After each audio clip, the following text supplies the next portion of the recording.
Hello guys, ഇന്നത്തെ കോളേജിലെ വിശേഷമാണ് ഇന്നത്തെ ഈ വീഡിയോയിൽ പറയാൻ പോകുന്നത്. ഇന്ന് ഞങ്ങൾക്ക് കോളേജിലൊരു ഫെയർ ഉണ്ടായിരുന്നു.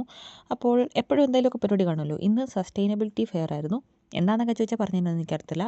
എന്തോ ഒരു പരിപാടി. നമ്മളവിടെ പോയി എല്ലാ സ്റ്റാളിലും കയറി ഇറങ്ങി അവർ പറഞ്ഞ കാര്യങ്ങളെല്ലാം വെറുതെ കുത്തിയിരുന്ന് കേട്ടു. പിന്നെ അവർ പറഞ്ഞ ഓരോരോ കാര്യങ്ങൾ ചെയ്യാൻ പറഞ്ഞെല്ലാം ചെയ്തു. അങ്ങനെ അവിടെ കുറച്ച് ക്രിസ്മസിൻ്റെ ഡെക്കറേഷൻസ് ഒക്കെ ഉണ്ടായിരുന്നു. പിന്നെ ഇതെന്ന് പറഞ്ഞാൽ നമ്മുടെ എൻവയോൺമെൻറ്റ് ഫ്രണ്ട്ലി ആയിട്ട് നമ്മൾ എങ്ങനെ ജീവിക്കാം അതിനെ ബേസ് ചെയ്തിട്ടുള്ളൊരു പരിപാടിയാണ്. പിന്നെ അവർ കുറച്ച് ക്വസ്റ്റ്യൻസ് ഒക്കെ ചോദിച്ചു. അതിലൊന്ന് ഞാൻ കറക്റ്റായിട്ട് പറഞ്ഞുകൊണ്ട് എനിക്കൊരു ബീനി ഹാറ്റ് കിട്ടി. അത് കഴിഞ്ഞ് അപ്പുറത്തേക്ക് മാറിയപ്പോൾ ഒരു ചെടിച്ചട്ടിയുടെ ഒരു സ്റ്റാൾ ഉണ്ടായിരുന്നു. അവിടെ നിന്നൊരു കുഞ്ഞ് ചെടിച്ചട്ടി എനിക്ക് കിട്ടി. അതിലെന്തോ ഒരു അരിയൊക്കെ ഇട്ട് തന്നിട്ടുണ്ട്. സിലാൻഡ്രോ ആണെന്ന് തോന്നുന്നു. പിന്നെ അവിടെ കുറച്ച് റിപ്പയറിങ് ഏരിയാസ് ഉണ്ടായിരുന്നു. നമുക്ക് എന്തെങ്കിലും നന്നാക്കണമെങ്കിലോ അല്ലെങ്കിൽ എന്തെങ്കിലും തയ്ക്കാനുണ്ടെങ്കിലോ അതൊക്കെ കൊണ്ട് കൊടുക്കാം. പിന്നെ ഈ ഒരു സ്റ്റാൾ അവിടെ ഇങ്ങനെ പേപ്പർ വെച്ചിട്ട് ബ്രേസ്ലെറ്റ് ഉണ്ടാക്കുന്ന ഒരു പരിപാടിയാണ്. ഞാനും ചുമ്മാ പോയിട്ട് വെറുതെ ഇങ്ങനെ 1-2 ബ്രേസ്ലെറ്റിൻ്റെ മുത്തുകളുണ്ടാക്കി. ഞാൻ ബ്രേസ്ലെറ്റ് ഉണ്ടാക്കിയില്ല, ജസ്റ്റ് ആ പേപ്പേഴ്സ് വെച്ചിട്ട് മുത്ത് പോലെയൊക്കെ ഉണ്ടാക്കി. വെറുതെ ഒരു രസം, ചുമ്മാ അവിടം വരെ പോയതല്ലേ. അപ്പോൾ അതെല്ലാം നമ്മൾ ചെയ്തു. പിന്നെ അവിടെ ഒരുപാട് ഇങ്ങനെ പല പല സ്റ്റാൾസ് ഉണ്ടായിരുന്നു. എല്ലാവരും പറഞ്ഞ എന്താണെന്നൊന്നും എനിക്ക് മൊത്തത്തിൽ മനസ്സിലായില്ല. പക്ഷേ കൊള്ളായിരുന്നു, മൊത്തത്തിൽ ഇങ്ങനെ കറങ്ങി നടക്കാൻ കൊള്ളാം. അത് കഴിഞ്ഞ് നമുക്ക് ഇന്നത്തെ ലഞ്ച് അവരുടെ വകയായിരുന്നു. അപ്പോൾ നമ്മൾ നേരെ ലഞ്ചിൻ്റെ ഏരിയയിലേക്ക് പോയി. വിഭവസമ്പുഷ്ടമായിരുന്നു.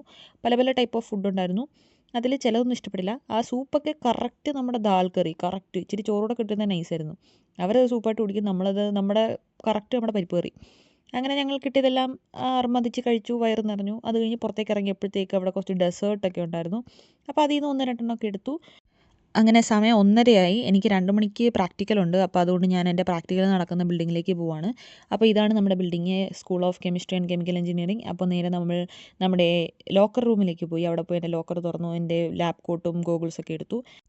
ഇവിടെ എല്ലാവർക്കും ഓരോ ലോക്കേഴ്സ് ഉണ്ടാകും. അപ്പം നമുക്കത് പൂട്ടിയിട്ടൊക്കെ പോവാം. അപ്പോൾ നമ്മുടെ സാധനങ്ങളെല്ലാം അതിൻ്റെ ഉള്ളിൽ വെച്ച് പൂട്ടിയിട്ട് നമുക്ക് ലാബിൽ പോവാം. ലാബിലേക്ക് നമ്മുടെ ഒരു ഐറ്റംസും കയറ്റില്ല. നമ്മുടെ ഫോൺ മാത്രം എടുക്കാം. പിന്നെ ബുക്കും പേനയും എടുക്കാം. അല്ലാതെ നമുക്കൊന്നും കയറ്റാൻ പറ്റില്ല. അപ്പോൾ അതെല്ലാം ഞാൻ ഇതിനകത്ത് വെച്ച് പൂട്ടി. അങ്ങനെ ബുക്കും പേനയൊക്കെ എടുത്തിട്ട് റെഡിയായിട്ട് ലാബിലേക്ക് പോവാണ്. ഞാൻ പഠിക്കുന്ന കോഴ്സിൽ ആക്ച്വലി മൊത്തം ലാബ് വർക്കാണ്. നമുക്ക് റിട്ടേൺ എക്സാംസ് ഒരു പേപ്പറിനേ ഉള്ളൂ. ബാക്കി ഫുള്ള് നമുക്ക് പ്രാക്ടിക്കൽസ് വരും. അപ്പോൾ ഇന്ന് നമുക്ക് ഗ്യാസ് ക്രൊമാറ്റോഗ്രഫിയാണ് പ്രാക്ടിക്കലിന് ചെയ്യാനുള്ളത്. അപ്പോൾ അതിനുവേണ്ടി കോട്ടും നമ്മുടെ ഗോഗിൾസൊക്കെ വെച്ച് മൊത്തത്തിൽ റെഡിയായി. പക്ഷേ എന്ത് ചെയ്തിട്ടും അങ്ങോട്ട് മെനയാവുന്നില്ലല്ലോ സജി. മേ ബി ആ കോട്ട് ഞാൻ തേച്ചിട്ടില്ല, ചിലപ്പോൾ അതുകൊണ്ടായിരിക്കും.